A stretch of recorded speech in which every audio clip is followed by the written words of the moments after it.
Mr. President, ladies, gentlemen, friends, it is my great pleasure and honor to welcome His Excellency Dr.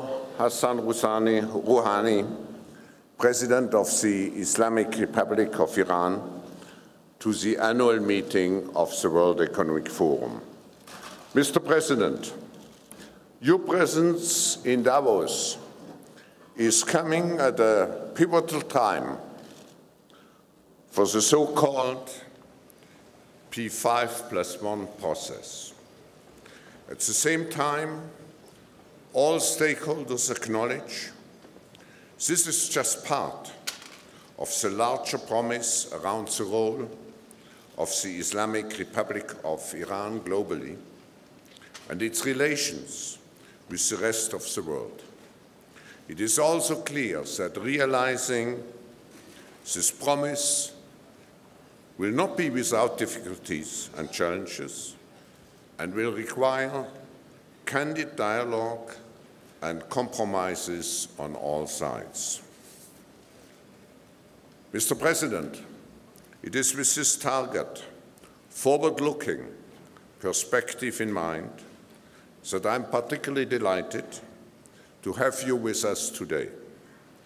At a time of unprecedented change and uncertainty in many parts of the world, and particularly in your region in the Middle East and elsewhere, I'm referring also to Syria, I believe it is absolutely critical for the international community to hear your long-term vision for Iran and the Iranian people. Fully mindful of the challenges ahead, I'm convinced generating better mutual understanding is a key stepping stone for creating the trust necessary to realize the promise of the next months. Mr. President, in the framework of the spirit of Davos, I thank you for coming here, and it is now my pleasure to give you the floor to deliver your special remarks.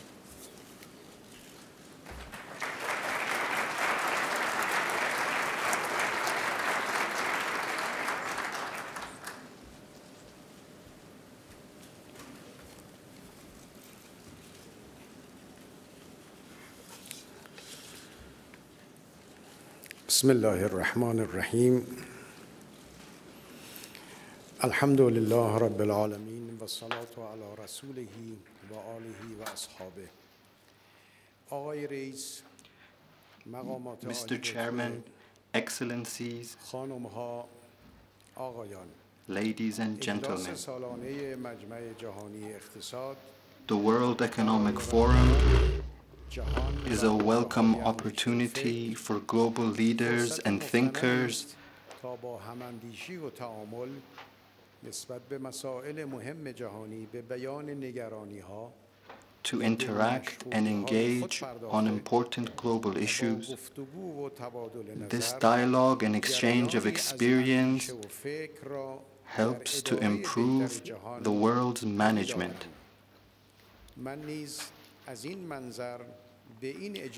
This is also how I view this forum, and I am here to convey my people's message of friendship, engagement, cooperation, and peaceful coexistence.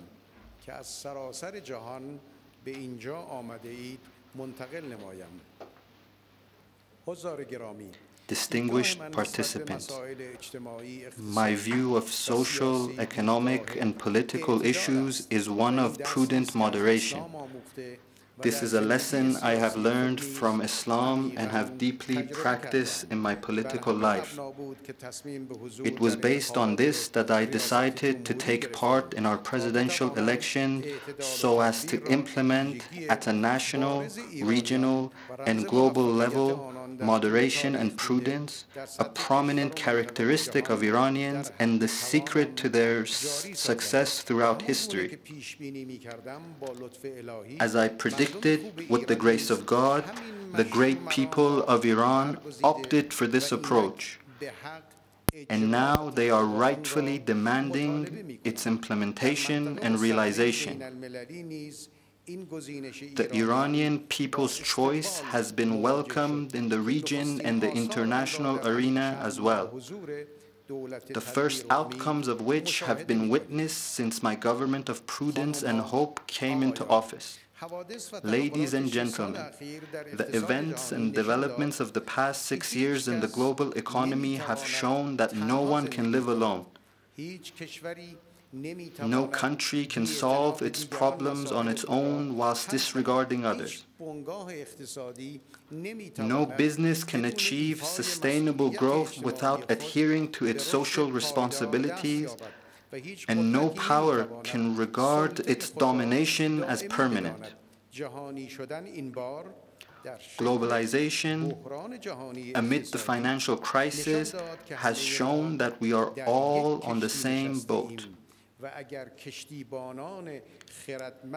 If we do not choose wise ship captains, a storm will harm us all. Widespread popular protests on all continents have shown that economic policies should take social justice and the interests of everyone into consideration. Everyone must benefit. Only those policies and systems will endure that benefit the people, and that means all people. The Quran, the holy book of Muslims, has taught us that only that which benefits the people will endure on earth.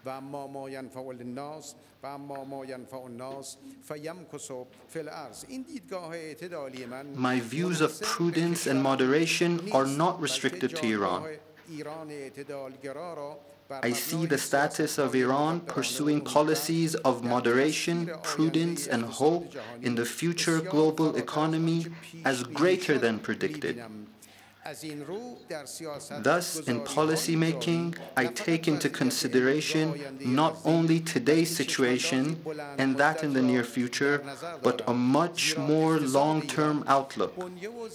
Iran's economy has the potential to be among the world's top 10 in the next 3 decades, a goal which I pursue in wider planning of social, economic, as well as domestic and foreign policies.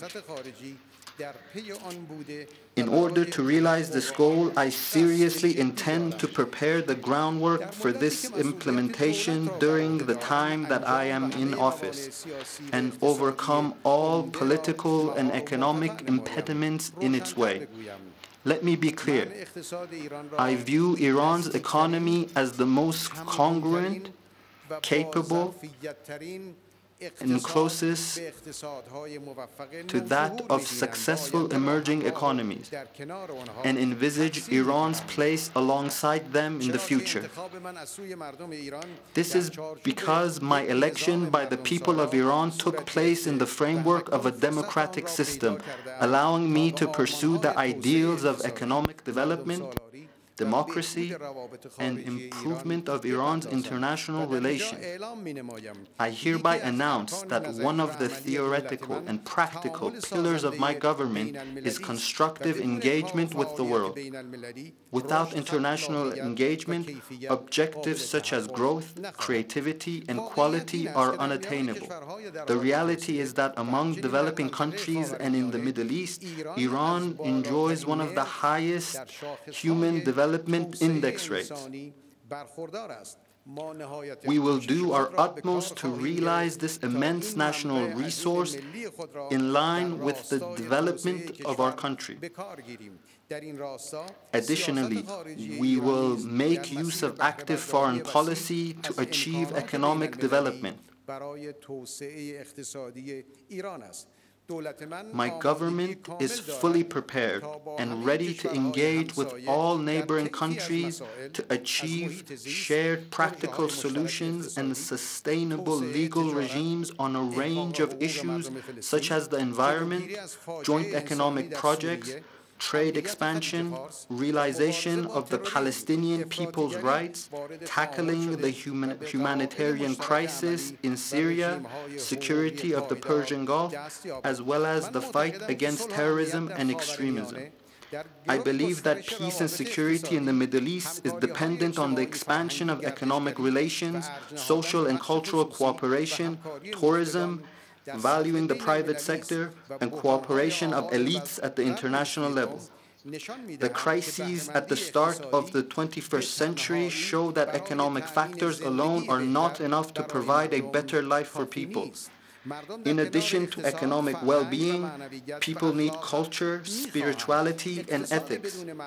Economics without ethical boundaries will lead to the destruction of a healthy environment for humans, and instead of increasing satisfaction will lead to a race towards greedy consumerism and the destruction of intergenerational resources.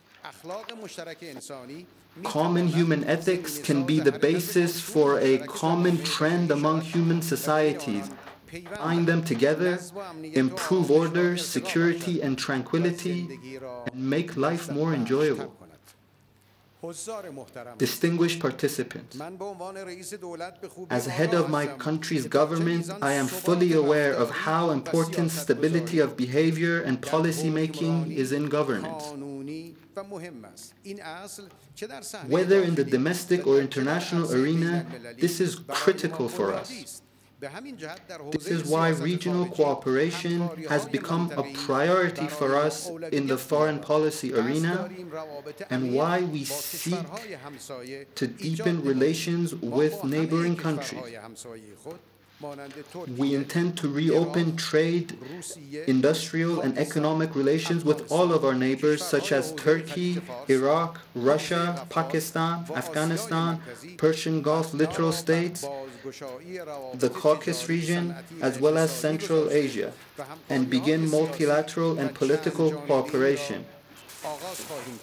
We have also had a history of deep economic and trade ties with European states. With the implementation of the Geneva Agreement and its subsequent steps, Iran's relations with Europe will be normalized. Engagement between Iran and the United States has also entered a new phase during the past month. And for the first time, politicians from both countries have negotiated, exchanged views, and have made decisions to resolve differences in relation to the nuclear issue. This is a major development since Iran's Islamic Revolution. The Islamic Revolution and the foundation of the Islamic Republic were the result of more than a century of freedom-seeking struggles of the Iranian nation. And this young republic is growing and flourishing. Therefore, it is necessary that the ruling bodies in the United States accept Iran's historical realities, not only in words but in actions as well. Ladies and gentlemen, I come from a region of the world which unfortunately is burning in the flames of insecurity and violence. Even though my country has experienced a new chapter of security and hope thanks to its national solidarity as well as religious democracy, and despite external pressures, we cannot be indifferent to the pain and suffering of our fellow brethren in the region. Violence and terrorism is a fire in human society which doubtlessly will engulf those who ignite it. It is true that extremism and violence gets its rank and file from the army of the hungry and the unemployed. Thus, I believe that the fundamental approach in fighting terrorism should commence with development. Only through cultural improvement and job creation is it possible to replace suicidal hopelessness with hope for the future and use faith in God to serve humankind instead of destroying it. The main problem with the governance of despotic leaders is their distance from their peoples and how they manage their economies and societies by relying on foreigners. The people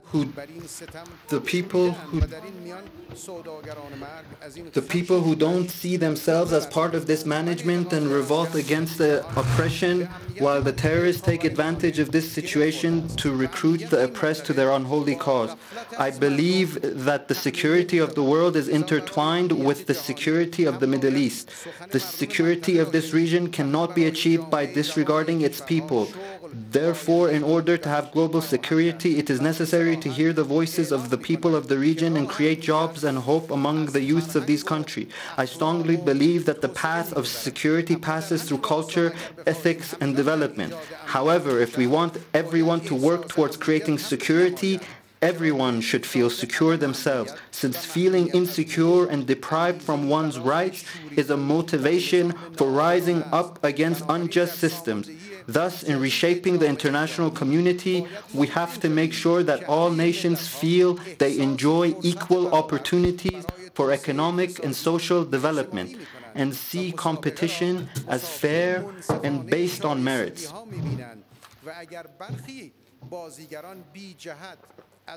If some actors are deprived from being present in this competition for no specific reason, in the end, everyone will be deprived from utilizing their abilities to the utmost.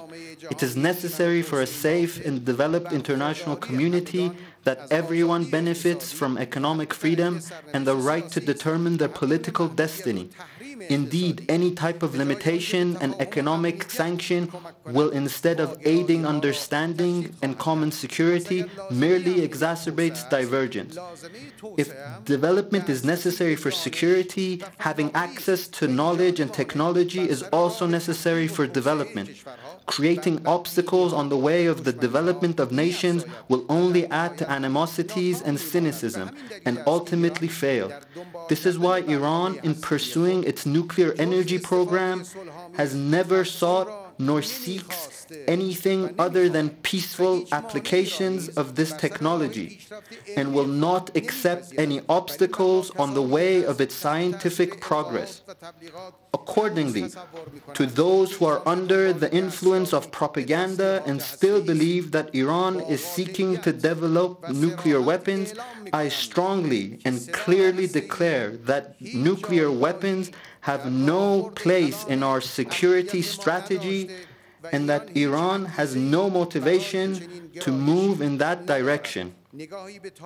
A look at history also clearly shows that Iran has in the past centuries never launched any invasions or aggression and only engaged in active defense against threat and direct and indirect invasions. Anytime Iran witnesses a real and palpable change in animosity towards it, Iran will accordingly respond positively. An example of which was seen with regards to the nuclear issue and the developments that have taken place during these past 5 months in which I've been in office. I stress that what was achieved during the recent negotiations was the result of a determination to reach a consensual agreement, which the parties of this conflict displayed. After 10 years of insisting and stressing on an illogical and incorrect position, finally our counterparts reached the conclusion that the Iranian nation will under no condition give up its right to access peaceful nuclear technology, and that the continuation of pessimism and the imposition of intensifying sanctions will have no result except direct and indirect costs for all parties. This reality has created an opening for solving this crisis, and with seriousness and intent, the parties were able to reach an initial agreement which constitutes the basis for a comprehensive final arrangement to follow. Therefore, what we have achieved is not merely a temporary agreement on a specific issue, but a prelude to future agreements and engagement. Though differences of opinion with our counterparts are not few, and some of them have in fact become old and chronic and difficult to remove, there are also many common interests such as global security and stability, economic development, environmental protection, and fighting violence and extremism. My proposal for a world against violence and extremism, WAVE, which I presented during the recent UN General Assembly meeting on behalf of the great Iranian nation and was unanimously approved by the international community, is founded on a common ethical base, which is that all people from whatever religion, race, language, and nationality, in their essence desire dignity, mercy, and moderation, and detest extremism in the killing of innocents and the violator of the rights of the others. Therefore, we shall all join this wave and stand up against violators of the rights of the oppressed, and portray globalization through the implementation of universal ethics. Mr. Chairman, ladies and gentlemen, to conclude, I would also like to point out that I view friendly and sustainable relations with other states based on a belief in prudent moderation, divine faith, and constructive engagement. I also believe in engagement in the economic arena on an equal and fair basis. In this field, an important link between security and economics is energy and security. The world attaches special importance to this link. In the past, energy security has led to violence, wars, and coups. However, energy security can also be instrumental in promoting extensive and sustainable cooperation. Thus, the Islamic Republic of Iran is prepared to engage in constructive cooperation in promoting global energy security by relying on its vast energy resources in a framework of mutual interest. We are prepared to engage in a serious process to establish reliable institutions for this long-term partnership. Earlier today, I expressed my views in a meeting with energy experts and executives. And here I would just like to stress that from the point of view of the Islamic Republic of Iran, the security of production and supply of energy based on the geostrategic necessities of countries is the biggest factor in turning energy to a key and sustainable factor in promoting peace and stability. I would like to thank Professor Schwab and invite all distinguished participants to travel to Iran and witness the extensive fields for investment and joint security building cooperation for themselves, and to make contact with Iran's private and public sector and become familiar with our Iranian and Islamic culture and civilization and experience firsthand Iranian hospitality, so we can reach together the conclusion that only through engagement, cooperation, mutual understanding, as well as growth in industrial technology and the economy can we provide a better life for our peoples, make peace sustainable, and create a world against violence and extremism. Thank you once again for your attention.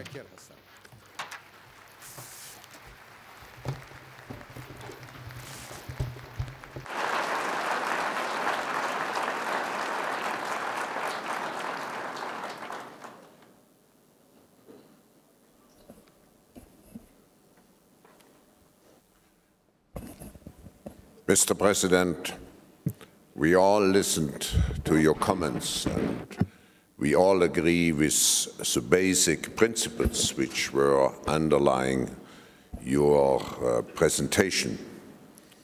And of course, we also subscribe to the fundamental values which you also have stressed in your address to us.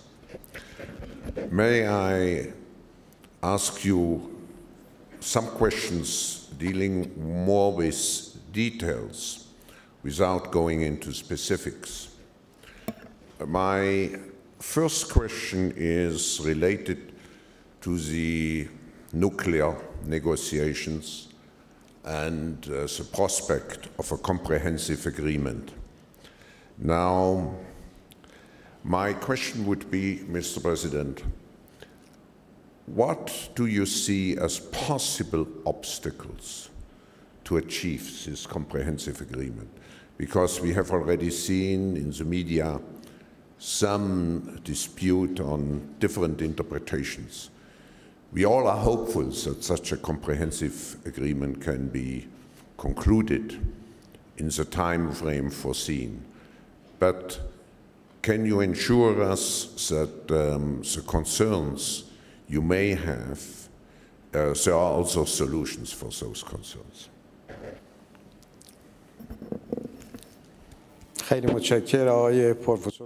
Thank you, Professor Schwab. Your question, sir, well, the Islamic Republic of Iran has a strong will, a serious will. Again, when it comes to the nuclear program, to reach a comprehensive agreement with the 5+1 countries. I do not foresee an impediment in the way of this agreement. As far as Iran is concerned, this will is present and it is strong. The Islamic Republic of Iran has never desired a nuclear weapon, and it will never desire to have one in the future. At the same time, the Iranian people are not willing to give up their peaceful technology within the confines of international rules and regulations and under the supervision and monitoring of the agency. We are going to continue with our peaceful activities so that we can use nuclear for peaceful purposes, including energy production, electricity production, medical services, so on and so forth. Now, a possible impediment may be a lack of serious will by the other party or parties, or they might be pressured and influenced by others. We are ready.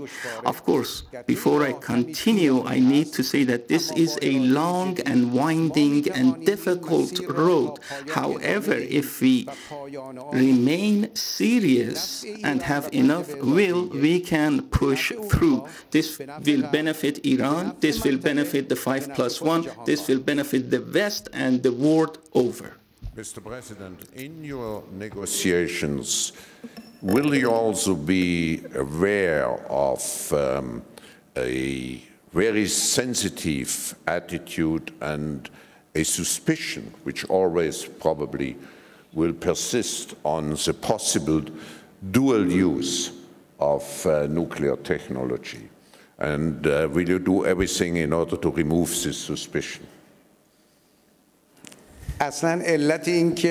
Well, the very reason that the NPT was devised and drafted, the very reason behind the foundation of the agency, for that matter, the safeguard between the agency and the member states, was devised to allow countries to have peaceful activity under supervision of the agency so that others do not become worried. So we are carrying out all international laws and regulations with no exception when it comes to peaceful nuclear use of peaceful nuclear programs, and Iran, like other countries that have a peaceful program, this dual use that you refer to, for all countries that have a peaceful technology, 40 countries at the moment have the capability and are enriching. So Iran, when it comes to this, will not accept discrimination. However, all international rules and regulations, including agency supervision, will be acceptable, and we will remain true to them. To ask you a question concerning Syria, and I will not refer now to the Geneva II talks, but you are a country with a long civilization, and what we hear, the humanitarian tragedy is tremendous. Over 100 million people dead, millions of refugees or displaced people. Now my question is, as a country with a long civilization and a peace-living country, as you said, we all have, of course, a moral obligation to stop this tragedy. What will you do in order to stop this tragedy? Soon. Syria has been engulfed in a major catastrophe, and the people have borne the brunt. As you pointed out in your comments, millions of innocent people have been killed, have been injured, or made homeless, and refugees. In this cold winter, this only adds to the misery. It is a miserable situation and very sad.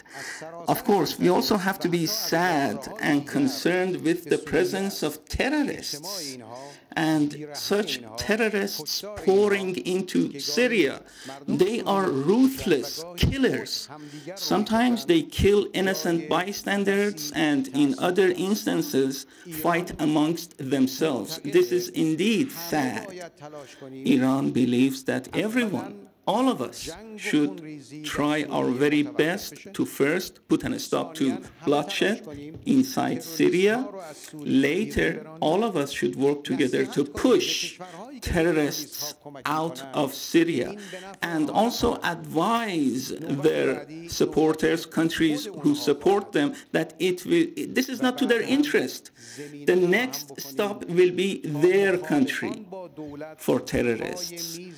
Later, we have to pave the way for the opposition to sit around a table with the government.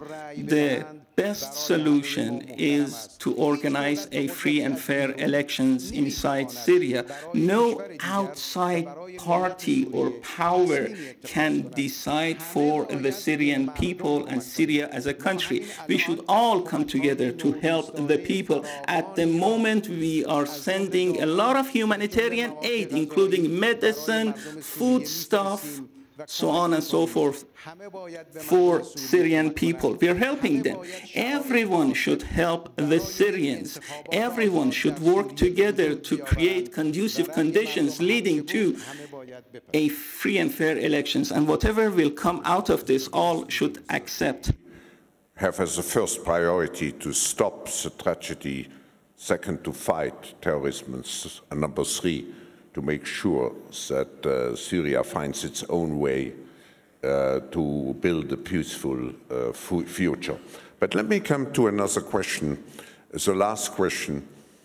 You mentioned the commitment of your country to establish peaceful relations, normal relations with all other countries in the world, and you emphasized particularly with all countries in the regions. My question is, do you include all countries?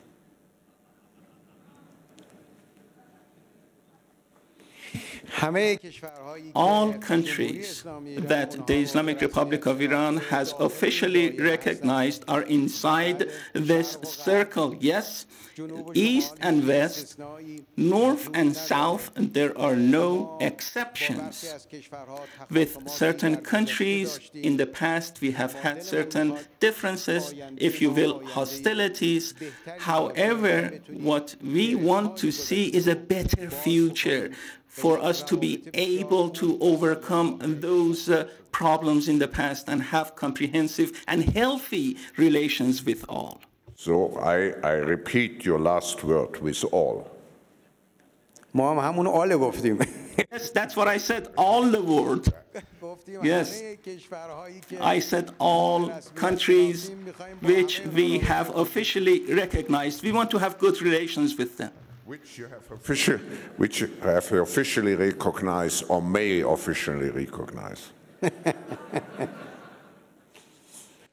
But Thank you very much, Mr. President, for joining us this morning to provide us with such a comprehensive view of your stand, your intentions. We take home your message to your wish to integrate Iran as an active and peaceful player into the global community. Thank you.